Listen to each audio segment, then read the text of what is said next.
Durante la ocupación nazi, los checos tuvieron que defenderse y servirse de Praga para garantizar su propia protección.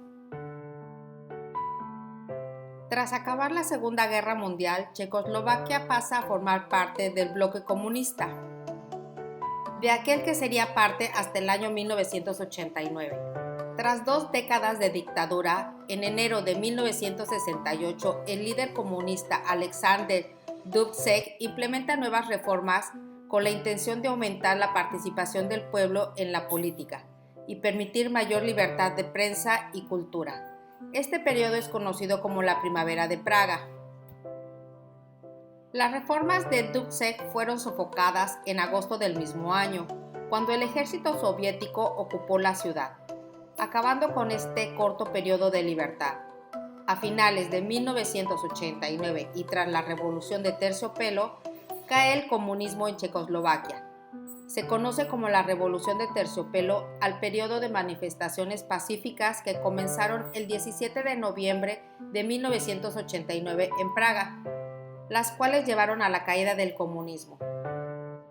Eslovaquia en su momento es un país eslavo, pero es un país que está rodeado de países germánicos, y esto hizo que aquí viviera mucha gente que era de origen germánico, y que de hecho esto hizo que fuera, luego esto lo haremos después, pero que fuera en lo que podríamos considerar el primer país invadido por los nazis, ¿vale? Y lo que os comentaba, que el nazismo aquí fue, bueno, no sé si especialmente duro, pero fue muy duro, como muchos otros sitios, y además se manifestó de una manera un tanto particular, y sobre todo por lo que conlleva al campo de concentración de Terezín. ¿Habéis estado? Nadie ha estado en Terezín, ¿verdad? ¿Habéis estado en algún campo de concentración? Sí. ¿Sí? ¿Por qué campos habéis estado? Sachsenhausen, el que tiene nombre raro, ¿no? Sachsenhausen. Si vais a campos, o Dachau, si vais a campos como Sachsenhausen, Mauthausen, Auschwitz, que es un campo de exterminio y tal, veréis que la mayoría de estos campos fueron destruidos durante la guerra y reconstruidos después como museo, ¿vale? ¿Por qué? A medida que iba avanzando la guerra, a ver, los nazis veían que perdían la guerra y se temían lo que iba a pasar, se temían que, bueno, que iba a haber juicios de guerra. Entonces, cuantas menos pruebas pudieran dejar de lo que estaba pasando, pues mejor. Y lo que fueron haciendo los nazis fue, a medida que iba avanzando la guerra, iban liquidando campos y, o sea, destruyendo campos en la medida de lo posible, y los presos de esos campos los iban mandando a otros campos, entre ellos a Terezín. Y Terezín fue uno de los últimos campos. Eso es lo que ha hecho que fuera el campo mejor conservado de toda Europa, porque los nazis se fueron de Terezín 2 días antes del final de la guerra.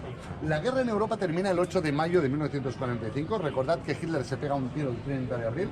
Los nazis se van de Terezín entre el 4 y el 6 de mayo. O sea que, bueno, con Hitler muerto, y que lo que os digo, que estaban ya los soviéticos que les estaban pisando los talones. Los nazis lo que hicieron fue hacer desaparecer las cenizas, quemar los documentos, pero todo lo demás lo dejaron allí. Y la verdad es que está intacto, o sea, todavía están en el campo las mesas, las sillas, las máquinas de escribir, los teléfonos de los despachos de las SS. Están, por ejemplo, las habitaciones con las camas originales intactas, donde dormían los presos, están las duchas originales intactas, las celdas de aislamiento intactas, está el crematorio original intacto, que esto no lo vais a ver en ningún otro campo de concentración. Cuando vas a un campo de concentración, normalmente, como os digo, lo que ves es una reconstrucción parcial, que además el problema para mí es que no te dicen qué es lo reconstruido y lo que no. O sea, tú estás para al final y dices, bueno, ¿qué estamos viendo aquí? ¿Esto es de verdad o no es de verdad? En Terezín todo es original.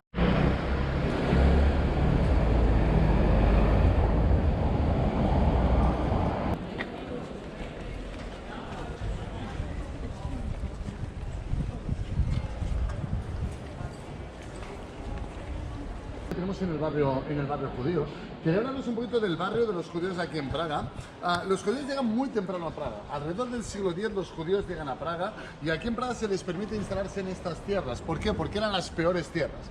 Ya sabéis que el antisemitismo, por desgracia, está presente en Europa desde tiempos inmemoriales. Eran las peores tierras porque son las que están más cercanas al río. El río es muy bonito, pero el río se desborde. Cuanto más cerca estés, evidentemente, las consecuencias van a ser mucho peores. En el cementerio judío, durante varios siglos, este fue el único lugar donde se podían enterrar a los judíos de Praga, y teniendo en cuenta que estamos hablando de una comunidad de casi 200,000 personas, se entiende la costumbre de trepar con suelo nuevo las tumbas y construir otras encima. Aquí las lápidas de piedra se amontonan unas encima de otras de forma desordenada, a causa de esa vieja norma judía que impide eliminar las antiguas tumbas. Así, entre los siglos XV y XVIII, se fueron realizando unos entierros sobre otros hasta alcanzar incluso 12 niveles en algunos puntos. La Universidad Carolina, fundada en el año 1348 en Praga, es la universidad más antigua y prestigiosa en la Europa central y del este.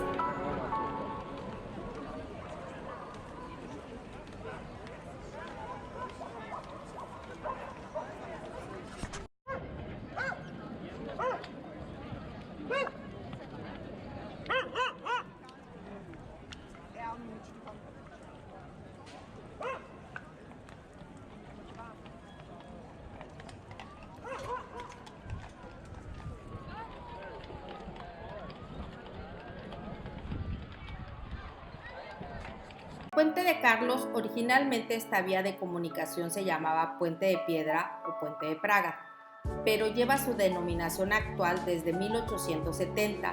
El puente tiene una longitud de 516 metros y una anchura de casi 10 metros, al tiempo que se encuentra apoyado en 16 arcos y está protegida por 3 torres, distribuidas 2 en la cabecera desde Malastrana y la restante en el extremo ubicado en la Ciudad Vieja. La torre localizada en la cabecera de la Ciudad Vieja es considerada por muchos como una de las construcciones más impresionantes de la arquitectura gótica. A lo largo del puente podemos encontrar 30 esculturas, pero estas esculturas todas son copias. Las originales están en el Museo de Praga.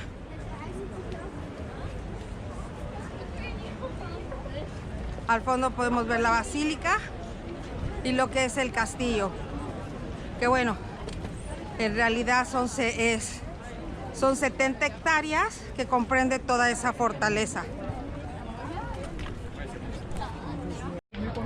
Aquí podemos ver a Jesús.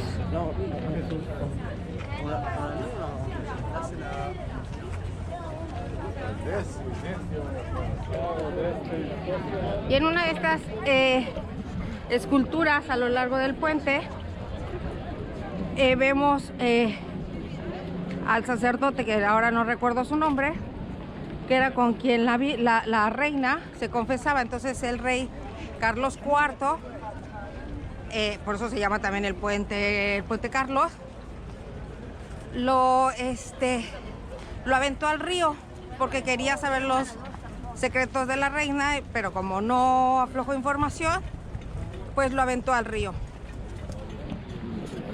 Y bueno, pues está representado en una estatua. Y bueno, aquí vemos la representación, vemos al sacerdote, vemos cómo lo están aventando al río. Lo están aventando al río. Y vemos aquí a la mascota porque pues es así como que su perro fiel.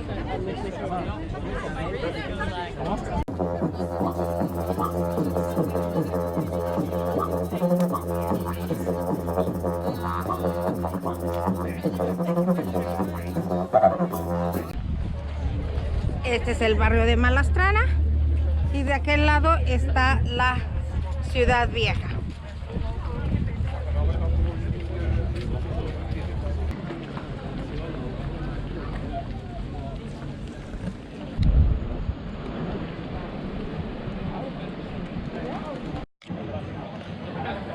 Bueno, llegamos a lo que es el muro de John Lennon. Está muy fácil, está bajando el puente Carlos del lado izquierdo. Bueno, aquí la gente viene a expresarse, a escribir.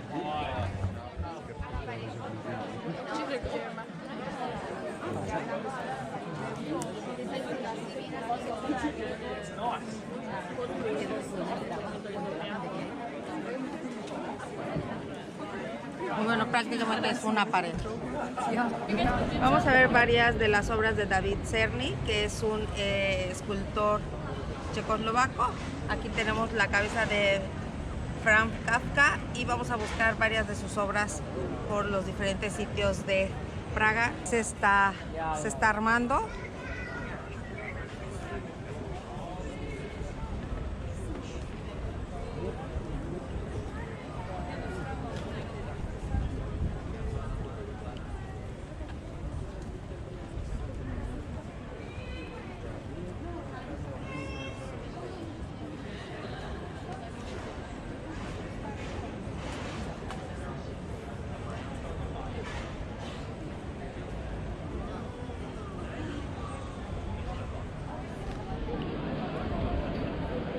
Vamos a darle la vuelta para que vean el mecanismo. Ahí va armándose y ahí quedó. Se ve perfectamente. Bueno, estamos en otra de las obras de David Cherny, que es la estatua de Wenceslao con el caballo muerto. Vamos a buscar otras diferentes obras de David Cherny, ya que es un artista muy polémico aquí en Praga.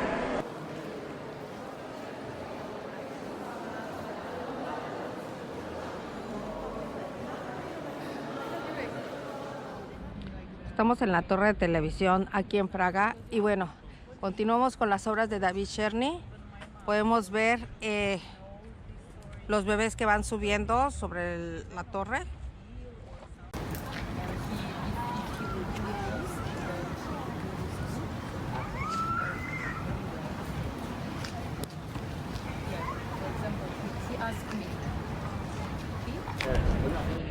Bueno, estamos en la parte nueva, en la parte céntrica de aquí de Praga y bueno, ya vemos el cambio de calles que son mucho más amplias. Hay una amplitud bastante diferente a lo que hubiese en la Ciudad Vieja.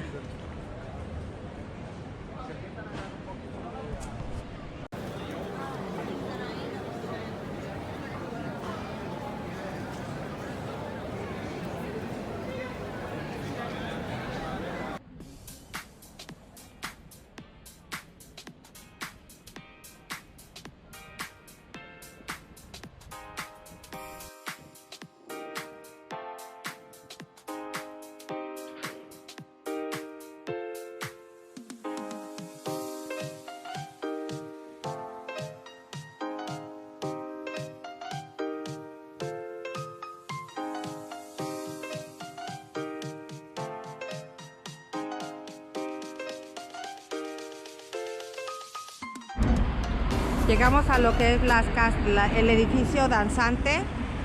Está inspirado en Fred Astaire y Ginger Robert. Y bueno, pues sí, es un contraste a la arquitectura de la ciudad. Se puede ver con el edificio de al lado o con lo que tenemos de aquel lado.